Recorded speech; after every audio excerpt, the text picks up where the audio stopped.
Нов световен ред, известна с английското наименование New World Order, е конспиративна теория, според която световните събития се управляват задкулисно от малка група хора, световният елит, масоните, илюминатите, кралските фамилии, клубът Билдерберг, комитет 300, Ротшилд, Рокфелер, които целят създаването на световно правителство и негово тоталитарно управление. Обща тема на конспирациите за НВО е съществуването на таен световен елит, който влияе върху някои събития, обществени, политически, религиозни, исторически, дори природни, и те виждат в тях не естествения ход на събитията, а пръста на могъщи организации. Според конспиративната теория целта е установяване на авторитарно световно управление и съответно заличаването на суверенните държави. В това число политически и финансови събития се спекулира, че са оркестрирани от скрити организации. В този ред множество исторически и настоящи събития се разглеждат като повлияни по този начин, или дори дирижирани, с подозрението за тайни политически сбирки и процеси на вземане на решение.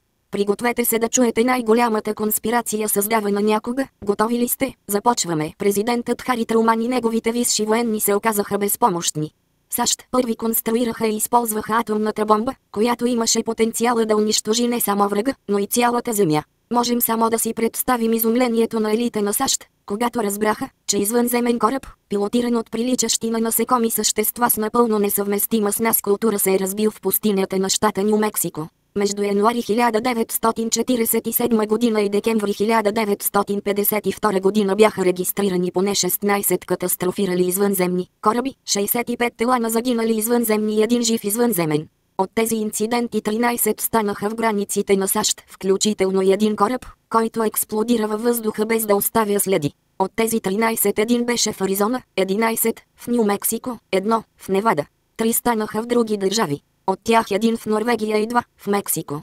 Извънземен кораб беше намерен на 13 февруари 1948 година в Мейса Артек, Ню Мексико. Друг кораб беше открит на 25 март 1948 година в Херд Каньон, отново до Ню Мексико. Той беше голям, над 30 метра в диаметър. От него бяха извадени 17 тела на загинали извънземни. Но още по-ужасяващо беше намирането на борда на кораба на части от нарязани човешки тела. Демонът беше показал своята глава и параноята обхвана всички. Тайната информация веднага се превърна в суперсекретна. Секретността й беше даже по-голяма от секретността на проекта Манхатън за създаването на атомната бомба. През следващите години именно тези събития щяха да станат най-голямата тайна в историята на света. Специална група от американски научни работници беше мобилизирана в рамките на Project Sign през декември 1947 година за изучаване на феномена. Сайн премина в Project Kpudge през декември 1948 година. Бяха създадени специални сини групи Blue Teams за намиране на катастрофиралите кораби и загиналите с тях извънземни. Сините групи по-късно станаха групи за специални задачи Алфа в рамките на Project Pawns.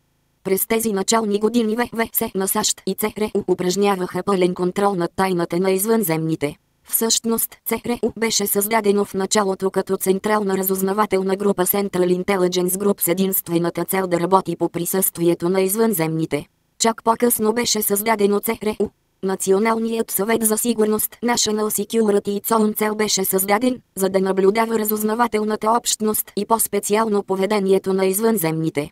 На 9 декември 1947 година Труман подписа директивата NSC-4 координиране на външните разузнавателни информационни мерки. Последваха директивите NSC-10 върху 1, NSC-10 върху 2, с които всъщност всички средства бяха позволени. Чрез тях беше създадена и координиращата група Executive Coordination Group, чиято основна цел беше тайно да координира програмите за извънземните. Според тези две директиви нито един човек на върха нямаше право да пита за нещо, докато то не е приключило и не е било успешно. По този начин създадоха буфер между президента и информацията. Този буфер беше използван през следващите години за изолиране на президентите от информацията за присъствието на извънземните на Земята. До тях стигаше само онова, което се позволяваше от тайното правителство и разузнавателната общност. Според NSC-10 върху 2 беше създадена и специална група, като се срещаше тайно и се състоеше от водещи научни работници. Друга директива NSC-10 върху 5 определи задълженията на тази група. Супертайната група MJ-12 беше създадена чак 4 години по-късно. Секретарят на отбраната Джеймс Форестал започна да се противопоставя на тази секретност. Той беше идеалист и религиозен човек, който вярваше, че обществото трябва да бъде информирано за всичко. Но когато започна да говори с членовете на опозицията и лидерите на Конгреса за извънземните, Труман му нареди да си подаде оставката. По-късно съобщиха, че Форестал е полудял и беше приет в болницата Бетезда.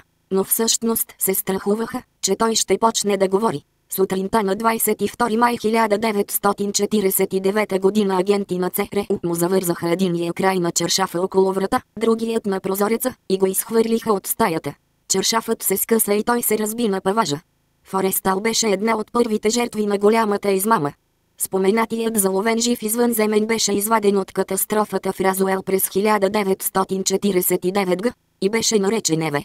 Доктор Ван Евербуш предложи това има като съкръщение на Extraterrestrial Biological Entity и извънземно биологично същество. Еве обичаше да лъже и повече от година не даде търсените отговори на задаваните му въпроси. В един момент обаче през втората година започна да става искрен. Направиха му снимки, които и двамата известни автори на тази тема, Милтън Купър и Бил Инглиш, видяха в Гръч 13. През 1951 година Еве се разболя. Лекарите не бяха в състояние да определят причините за болестта. Системите на Еве се базираха на хлорофила и той превръщаше храната в енергия като растенията. Като растенията я отделяше. Решиха да повикат специалист по ботаника. Това беше доктор Гилермо Мендоза, който се опита да го лекува. Той работел с Еве до средата на 1952 година, когато извънземният умря. Доктор Мендоза стана първият специалист по биологията на извънземните. Опитвайки се да спаси Еве и да спечели благоразположението на технически висшата раса на извънземните, САЩ започнаха да излъчват от началото на 1952 година сигнал за помощ към космоса. Никой не отговори. Президентът Труман създаде супертайната Национална агенция за сигурност National Security Agency с декрет на 4 ноември 1952 година.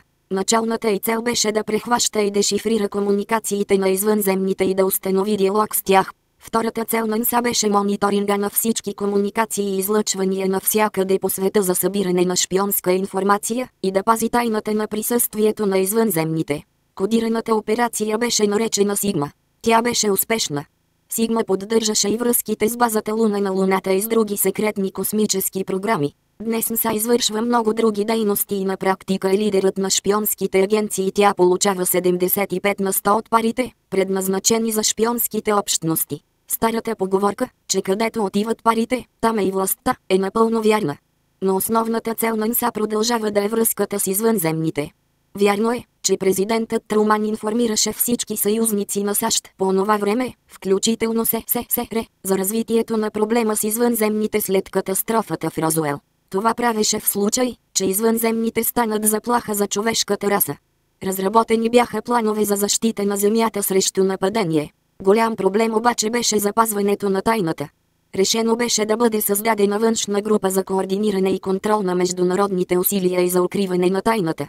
Резултатът беше формирането на тайно общество, което стана известно като групата на Билдербергите. Билдербергите еволюираха в тайно световно правителство. Не и тогава, и сега е една голяма шега. През 1953 година в Белия дом влезе нов президент, човек на точната организация и на командата.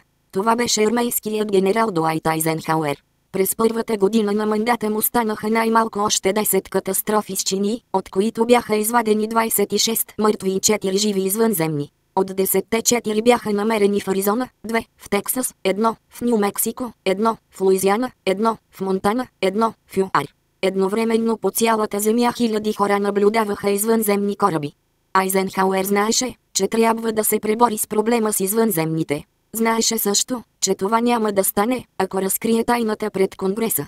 В началото на 1953 година новият президент се обърна към своя приятел и член на съвета за международни отношения Нелсън Рокфелер да му помогне с извънземните. Айзенхауер и Рокфелер започнаха да планират тайната структура на връзките с извънземните. По този начин се роди идеята за MJ-12. Именно чичото на Нелсън Рокфелер, Уинтроп Олдрич, убеди преди това Айзенхауер да се кандидатира за президент. Целият клан на Рокфелер с тяхната империя застана зад генерала. Но обръщайки се към Рокфелер, Айзенхауер направи най-голямата грешка в живота си. Това беше най-голямата грешка за бъдещето на САЩ. Това беше най-голямата грешка за бъдещето на човечеството.